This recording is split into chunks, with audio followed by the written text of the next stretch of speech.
President Biden and I are working around the clock because now is the time to get a hostage deal and a ceasefire deal done. I'm out. I'm tapped. And let me be clear. I will always stand up for Israel's right to defend itself.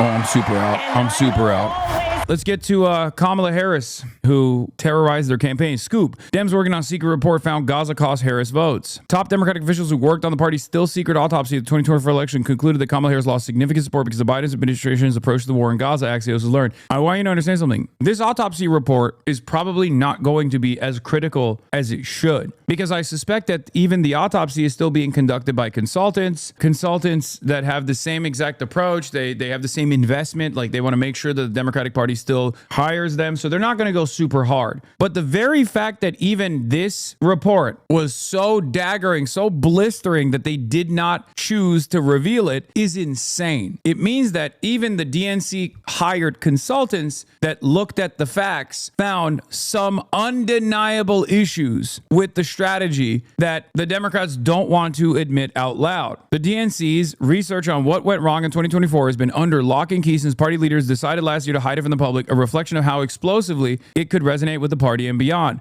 Progressive and moderate Democrats are particularly divided on Israel, with the left more critical of that nation's actions against Palestinians in Gaza and many questioning the U.S.'s unwavering support of Israel. During her brief campaign, Harris sought to strike a balance, showing strong support for Israel while calling for a ceasefire and expressing sympathy for Palestinians under attack in Gaza, as well as the hostages being held by Hamas. DNC aides putting together a report on Harris's loss to Donald Trump had a closed-door conversation with a pro-Palestinian group about the Israel-Gaza conflict. Activists from the IMEU Policy Project told the DNC that the Biden-Harris administration's support for Israel was a factor in the party's losses because it drained support from some young people and progressives. Hamid Bendas, a spokesperson for the IMEU Policy Project, said that during the meeting, the DNC shared with us their own data, also found that policy was, in their words, a net negative in the 2024 election. So basically, they're just co-signing the IMEU report. Axios independently verified that the Democratic officials conducting the autopsy believed the Gaza issue harmed the party's standing with some voters. Two other senior aides of the pro-Palestinian organization also said the DNC had drawn that conclusion. Axios independently verified that Democrat officials conducting the autopsy believed the issue harmed the party's standing with some voters. The IMEU Policy Project is now accusing the DNC of withholding its report in part because of its findings on Israel. DNC spokesperson Kendall Whitmer denied that. When DNC officials announced last year that they wouldn't release the audit, they said it was because they didn't want the report to distract from the work of winning elections. Yo, dude, come on, dude. Come the on. It's not just Gaza. I'm willing to bet a sincere analysis would find that every single point that I brought up in the election played a big role in eating away at different chunks of the base of support, leaning into the right, pivoting to a moderate opinion on issues like immigration, trying to do business as usual politics, not just Gaza, being on the side of billionaires too much, not having enough populist messaging, not having issues that they're defined by and then therefore being defined by their opposition. As for a comment, pointed to the former vice president's recent comments about the war in Gaza on their tour stop for the memoir 107 Days, we should have done more as an administration. Harris said at the event, adding, we should have spoken publicly about our criticism of how Israeli leader Benjamin Netanyahu executed the war. They're still not going hard enough. Flashback, Harris said in her book that President Biden's unpopularity, which she argued was partly because of his perceived blank check to Netanyahu, harmed her in 2024. Harris wrote that she privately pleaded with Biden to show more empathy to civilians in Gaza, but during her campaign, she denied to publicly break with him over Israel. Yeah, okay. Well, another moment of vindication, another moment of utter vindication. This framing of Democrats being divided is true among Dem elected officials, but it's not true among voters. Very few Dem voters, a mere 3% in the latest YouGov poll, support increasing aid to Israel. Officials just don't seem to care that their voters or Israel's about the voters or Israel's many war crimes. Yeah, when you reach like this, how do you fight the controlled opposition narrative? I don't. It's the truth. The Democratic Party is the controlled opposition party. That doesn't mean it will forever be the controlled opposition party. That doesn't mean that it can't go to a more productive place. I'm trying to activate the voters. I'm trying to activate the real people, not the party. I'm trying to activate the people through the party at times by getting members elected, but I'm trying to, first and foremost, awaken the people, okay?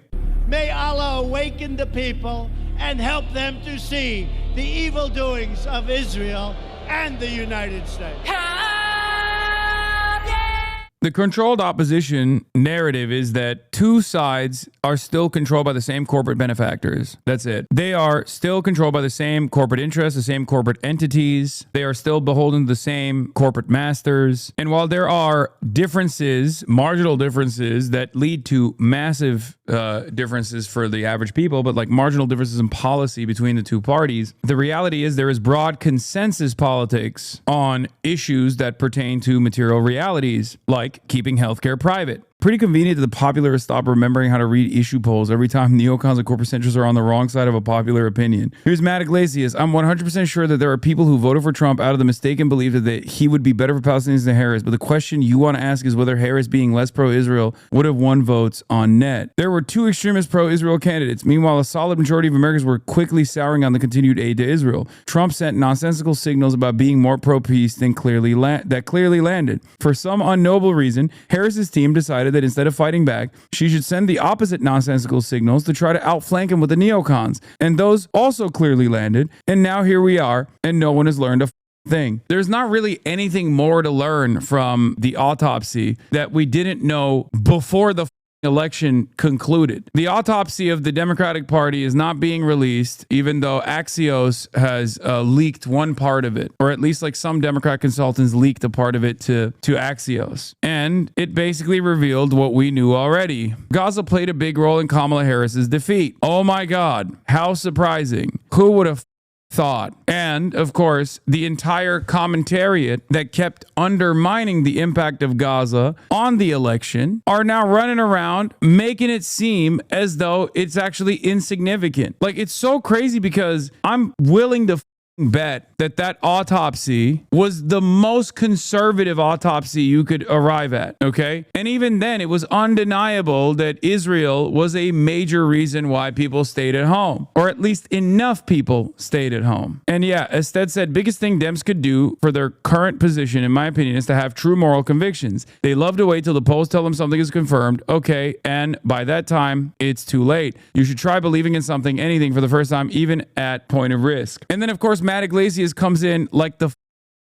that he is and goes, but Joe Biden had true moral convictions about Gaza. You just disagree with them. Just as many voters disagree with Democrats' convictions on trans girls' participation in school sports teams or affirmative action in college admissions. I can't deal with this anymore. I can't do it. Every time I see a Matt Iglesias tweet, I understand why people built gulags, okay? I understand it now. Prison abolition is a fleeting concept for me. What I didn't realize is we need more prisons, okay? Angela Davis be damned. Are prisons obsolete? The answer is no. Okay? Turns out I actually believe in the concept of a thought crime.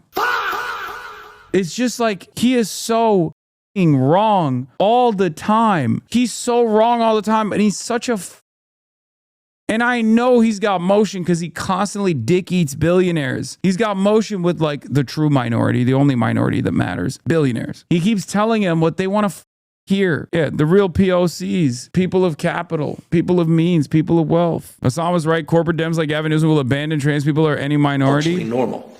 There's no doubt that the Democratic Party needs to be, dare I say, more culturally normal.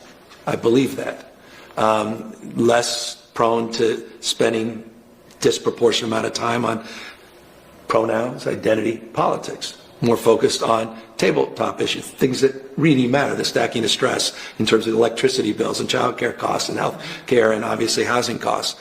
I mean, he's not even like entirely wrong. It's just his delivery comes off as like he's saying, yeah, trans people. Any moment that you spend talking about trans people is a wasted opportunity to talk about what every American, including trans people, care about, which is kitchen table issues, not tabletop issues. I don't know why the he said that. What is he, like a D&D guy? And how easily we get trapped in that, how I've fallen prey to that. I mean, here I was, way out front on marriage equality. So I understand this from both on the receiving end of this and on the, no doubt that. Like, there's no reason to bring up trans people as your first statement out of the gate. Like, you need to say both parties do not care about material issues that plague the American working class. We must center the American working class in our policy goals. We must make life more affordable for the American working class. The working class needs a life of dignity. Long gone are the days where we center the working class in our thoughts and in our policies and in our agenda. We must never have to compromise on issues that pertain to marginalized identities, because after all, they are our neighbors.